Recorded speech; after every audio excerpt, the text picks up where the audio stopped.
Hello, listeners. Welcome to our English program podcast, Kaleidoscope. Listeners, in our today's program, we have the second part of the talk on the topic law and literature, which is given by Dr. Anagha Baldota, who works as an assistant professor in DES Shri Navalmal Firodia Law College, Pune, and she has been in the teaching profession since the year 2011. She has published presented research papers in language, law, and literature at state, national, and international levels. She has also designed programs for spoken English, development of soft skills, advocacy skills, and parliamentary debate skills. She is also an avid traveler and a trekker. So let us listen to this talk on the topic law and literature.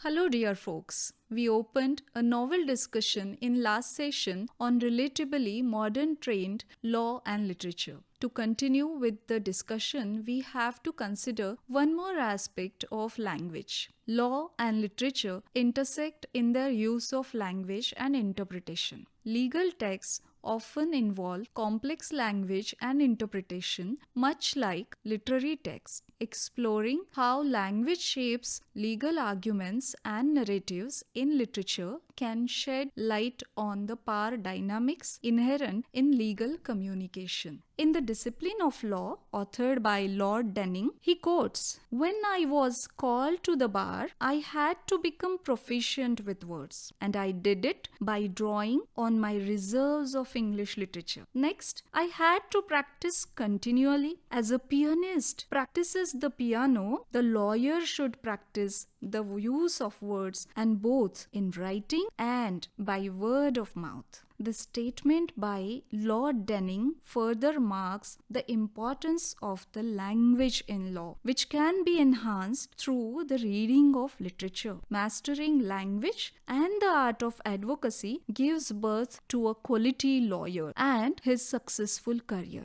Law and literature intersect in their use of language and interpretation. Legal texts often involve complex language and interpretation, much like literary texts, exploring how language shapes legal arguments and narratives in literature can shed light on the power dynamics inherent in legal communication. Studying the role of language in shaping courtroom dramas in works like John Grisham's A Time to Kill can offer insights into the persuasive technique used in legal settings. Thus, the kinship between law and literature is evident in its interpretation. Reading, expression, research, all kind of methodology as well. This relation is most visible as both employ the use of vocabulary and rhetoric. They both use human experiences. They represent the reality of human world underneath their vocabulary.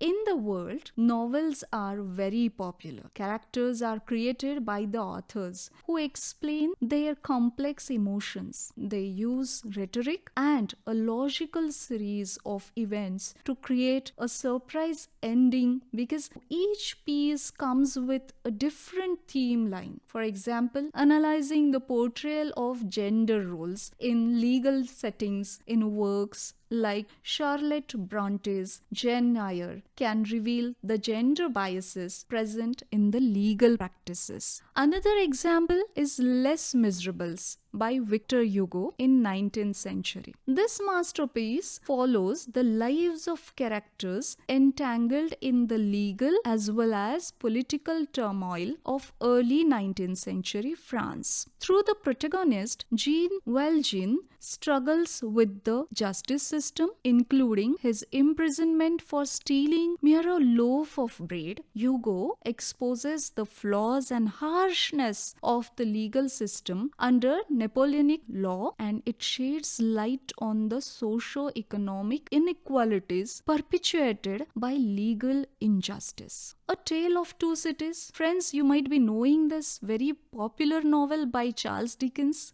19th century novel which was set against the backdrop of French Revolution. Dickens, in this novel, examines the tumultuous legal and political landscape of late 19th century France and England, by contrasting the corrupt legal systems of both the nations as seen in the infamous Old Bailey court scenes in London and revolutionary tribunals at Paris. Dickens highlights the abuse of power and the upheaval of legal norms during times of social unrest. Even The Scarlet Letter by Nathaniel Hawthorne, in 19th century novel which was set in 17th century America, explores the impact of Puritan legal and moral codes on individuals in colonial America through the character of Hester Reining, who is publicly condemned for adultery and forced to wear scarlet letter as punishment. Hawthorne criticizes the rigid and punitive nature of early American legal systems rooted in religious doctrines and social conformity. 20th century work Inherit the Wind by Jeremy Lawrence and Robert E. Lee is inspired by Scope's Monkey Trial of 1925. Friends, this play dramatizes the clash between science and fundamentalism in a courtroom setting. Through the fictionalized trial of a teacher charged with teaching evolution in a Tennessee school, the play explores the themes of academic freedom, religious dogma, and evolving legal battles over the teaching of evolution in public schools, reflecting the tensions between traditional and modern American legal history. These literary works offer nuanced depictions of historical legal contexts and the evolution of legal systems, revealing the complexities, injustices, and socio-political dimensions of legal practices across different times and cultures. By examining how authors engage with legal themes and critique legal institutions, readers can easily gain valuable insights into the changing nature of law, justice, and governance through the history. Moving ahead, let's go deep into the roots as well as the function of law. Although law and literature are two distinct disciplines, both are human creations with humans and society as their study structure. That's why their lives are so intertwined. Also, law and literature have the same purpose. They are both concerned with the interaction between society and culture. Both of them are obligated to idealize people and society. Their primary role is to modify the world of humanity. Education, compassion, self-love, healing, and humanize are all the functions of both law as well as literature. The law must govern human conduct, which, if violated, has repercussions. People will remember the penalty and then adhere to the rules. As a result, it seeks to keep society secure. While the law is a social science topic to resolve human conflict, if we want to resolve the real problem, we must first understand what people are thinking. More importantly, we must have a high level of empathy and compassion for human beings. We are attempting to explore the upper limit of human nature.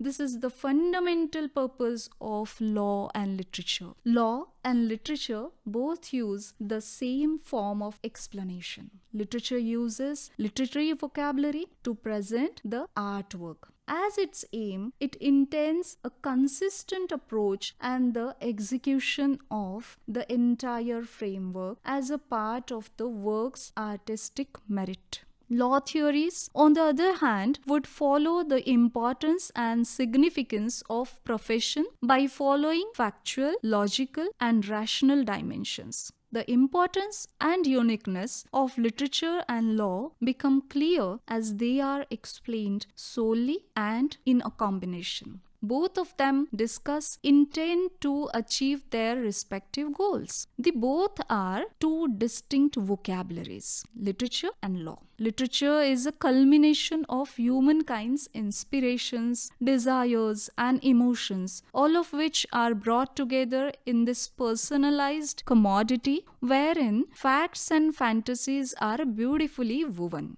It reflects writers' mindfulness in thoughts and style. For example, the best part of Franz Kafka's novel, The Trial, which was not the enemies of justice but the fallacy of legal system. It emphasizes the significance of a logical structure. People can be murdered at any moment if there is no proper justice system. We can also say that the primary goal of literature is to build imagination. However, some of them are based on true tales that have been adapted into novels, as well as nowadays into series, movies, which are literary adaptations. Literature has a rational aspect to it. These classics drew attention to society's difficult to resolve problems. They affected their readers, their spectators. They expressed the writer's desires as well as intentions. Literature is more than just a storytelling. Literature reflects human empathy for the harsh and difficult life. It is a unique sound. When literature is used in the songs of world or the mouths of political parties, the newspapers, it becomes nothing more than a medium. Then literature, everything ceases to serve its original purpose. To avoid this tragic end, law and law professionals focus more on facts, logic. They rely on judgments, case studies, case laws. Further, in the field of law, precedents are also established. They are a set of rules or principles binding on a court when deciding succeeding cases with similar facts. In other words, the court sets a moral ground for certain actions and if not obeyed are penalized. Every judgment sets a deterrent that can be seen as a moral of whole proceeding. A set of rules, principles, morals set up by the court of law for the betterment of the society. By the same token, literary texts establish morals towards the end of the story. I remember most literary works, from children's stories to scholarly works, have a moral of the story at the end of it, which is actually the most important element of the text. In furtherance of law as a literature argument, writing is the most important ingredient of both law and literature. It is interesting to mark out the amount of writing a lawyer does during a trial.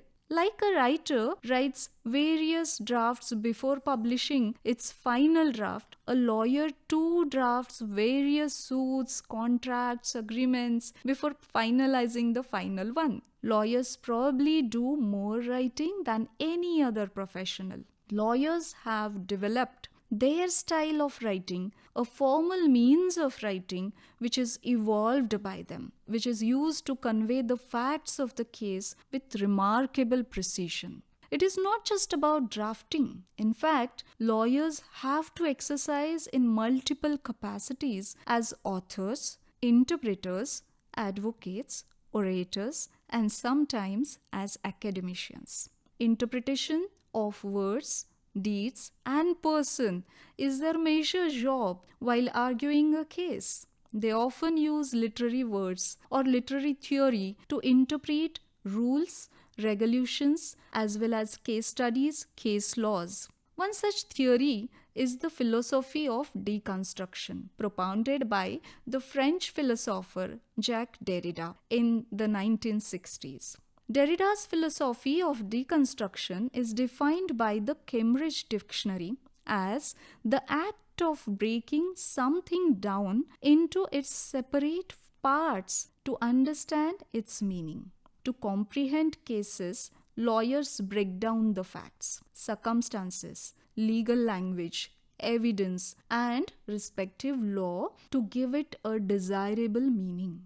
Lawyers and law students follow the same philosophy of deconstruction to form a better understanding of factual legal issues through reading and decoding the lengthy, conspicuous judgments.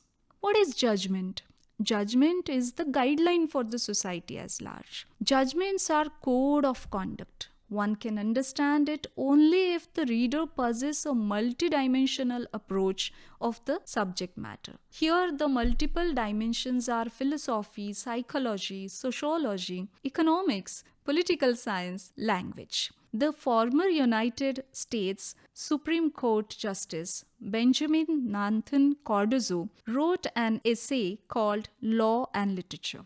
It is considered among the finest writings in law. In this essay, Justice Cardozo emphasized the novelist playwright's way of expressing ideas with a sense of clarity. Cardozo suggested the same for judges, proclaiming that in matters of literary style, the sovereign virtue for the judges is clarity, clearness. To achieve such clarity and expressing the subject matter with precision, a multidimensional approach is needed, as was asserted by Justice Cardozo. While the theme of various literary works revolves around the law, advocates, judges, as well as various literary works, judges are also not away from it. They are also tempted to quote literary language, literary quotes to make their arguments and judgments more comprehensible and relatable. Lord Hope of Craighead, Deputy President of Supreme Court of United Kingdom, had said, "Writing judgments is an art, not a science." Judges at times take the aid of literature to convey the principles of law. In 2011, in a writ petition regarding euthanasia, which was the case of Aruna Ramchandra Shanbhag versus Union of India and others, 2011, Supreme Court case judgment, please cite 354 page number, Justice Kajju opened the judgment with a couplet of Mirza Ghalib, on 18th century Urdu poet. मरते हैं आरज़ू में मरने की मौत, मौत आती है पर आती नहीं मौत, which is loosely translated as, "Oh, each minute I die, for death to come, but death seems to have taken a flight." Similarly, Shakespeare not only inspired fellow authors but also judges, as his work is most quoted by American judges. In the Indian sphere, in N. Rangarao and Sons versus Anil Gagand, others, 2006, page number 32, PTC 15 Del, Justice Sanjay Kishan Kaul borrowed lines from Shakespeare's Romeo and Juliet for a judgment of an intellectual property right, where the products were sold under the identical name by both the petitioner and the defendant. He writes, "What's in name? That which we call a rose by any other name would also smell as sweet," said William Shakespeare. Now, these instances of judges quoting authors and their fond selection of literary language highlight the close kinship between law and literature. Even Justice Krishna Iyer is known for the use of literary language while authoring his judgments. Along with this academic relation, one more important aspect I must mention here is about intellectual property rights. The relation of literature with modern day law is compelling, as the law regulates principle of aspects of literature, such as law of copyright. In 1710, the Statute of Anne came into force in Great Britain, and it changed the dynamics of copyright world. It acknowledged the rights of the authors of published work, and since then laws related to copyrights are evolving. Every piece of literature published has a copyright, and if plagiarized, it will be categorized as an offense. Now, trademark, copyrights, patent, and conflicts related to these are dominating the literary world as well.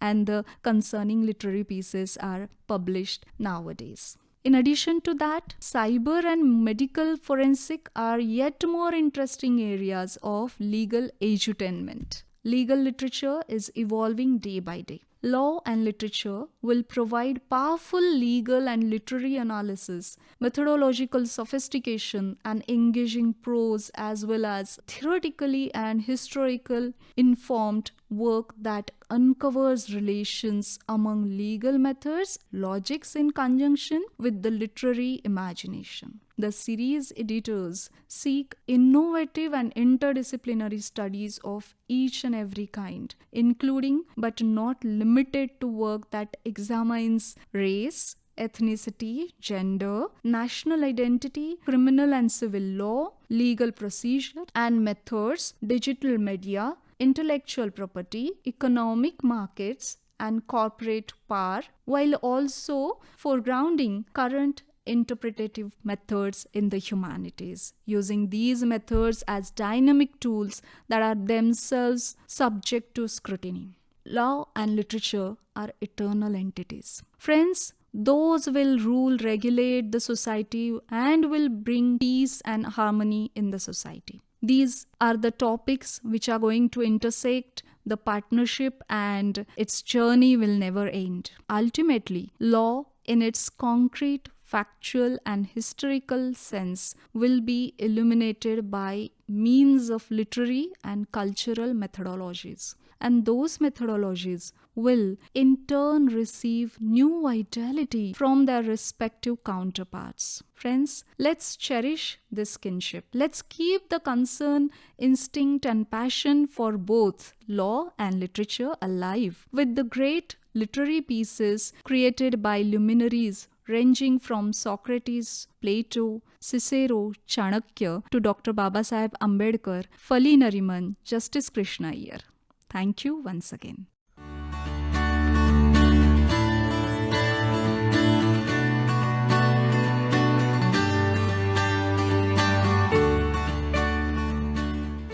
So listeners, that was the second and the final part of the program, Law and Literature, a talk by Dr. Anagha Baldota.